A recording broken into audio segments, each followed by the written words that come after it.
ভগবান আছে, তাই তো ধ্রুবকে দেখতে এসেছিলেন। তাই একটি সিদ্ধান্ত হলো যে ভগবানকে কামনা করেও যদি চাওয়া যায়, সেই কামনা ভগবান রূপান্তরিত করে দেন যদি তীব্র ভক্তি যোগের দ্বারা তাকে চাওয়া যায়। স্পৃহা শূন্য হয়ে, নিষ্প্রিয় হয়ে। কামনা শূন্য আমি নই, আমি কামনা নিয়েই ভজন করছি। গীতায় বলেছেন না ভগবান, আমি কামনা পূরণ করে দিই, তীব্রম দাদাম, তাড়াতাড়ি দিয়ে দিই। যে যা চাইছে, সন্তান চাইছে, অর্থ চাইছে, মান সম্মান চাইছে, সম্পত্তি চাইছে, সব আমি দিয়ে দিই। কেন দিয়ে দিই? যদি চাওয়ার পরে তার ইচ্ছা জাগে, যার কাছ থেকে পাচ্ছি তাকে চাই না কেন? যিনি আমাকে দিচ্ছেন তাকে চাই না কেন? ভগবান তাই আমাদের কামনা পূরণ করে।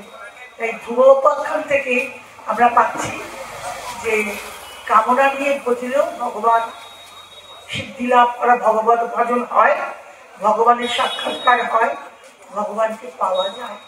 তাই ধ্রুবের জন্য ধ্রুব যখন চলে গেলেন, ধ্রুব দেখলেন একটি সোনার রথ এসেছে। তার যখন অন্তিম সময় এলো, সেই রথে চড়ে তাকে নিয়ে গেলেন তাকে সেই লোকে ধ্রুবলোক গঠিত হলো। আমরা আকাশে যখন দেখি সপ্তর্ষি মণ্ডলের ওপারে যে একটি নক্ষত্র আছে, ধ্রুব নক্ষত্র, যেটি স্থির, যার কোনো পরিবর্তন পায় না। ধ্রুব মানে কি? যেটা স্থির, যার কোনো পরিবর্তন নেই, বিকৃতি নেই। সেই ধ্রুবের সেই স্থানটি হলো, ভগবান বলেছিলেন তুমি সেই উচ্চ পদ লাভ করতে। বাস্তব জগতে, জাগতিক জগতের নয়, অধ্যাত্ম জগতের উচ্চ পদ লাভ করলো।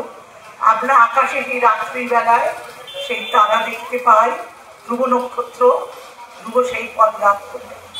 ধ্রুবের পরে প্রহ্লাদ চরিত্র আছে, আমাদের সময় হয়ে গেছে।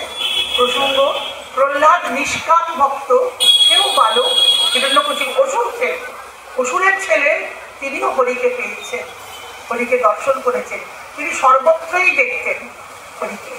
তাই যে সর্বভূতস্থ আত্মানি সর্বভূতানি চাত্মনি ইক্ষতে যোগযুক্ত আত্মা সর্বত্র সমদর্শন। ভক্তের লক্ষণ কিরকম হবে? সর্বত্র তিনি সমদর্শন হবেন, সর্বজীবে সমদর্শী হবেন, সর্বত্র তিনি ভগবানকে দর্শন করবেন।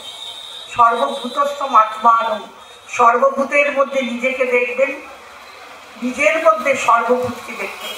এটি কি করে হয়? পরম প্রেম। ভগবান তো প্রেমময়, তাই প্রেম লাভ হলে, তাই আমাদের ঠাকুরের যার জন্মদিন আমরা পালন করছি, জন্মোৎসব, তার প্রেমদানই তার হচ্ছে প্রধান কথা। প্রেমে ভগবানকে ডাকো, ভক্তিতে বলে যাও, প্রেমে বলে যাও। সেই প্রেম দান করতেই তিনি এসেছেন। সে প্রেম লাভ হবে কিসের দ্বারা? নামের দ্বারা, ভগবানের নামের দ্বারা। নাম করিলে নামিও আসে। নামু দন্তান্বয়াকার নাম মানে কি? নামীকে নামতে বলা হচ্ছে।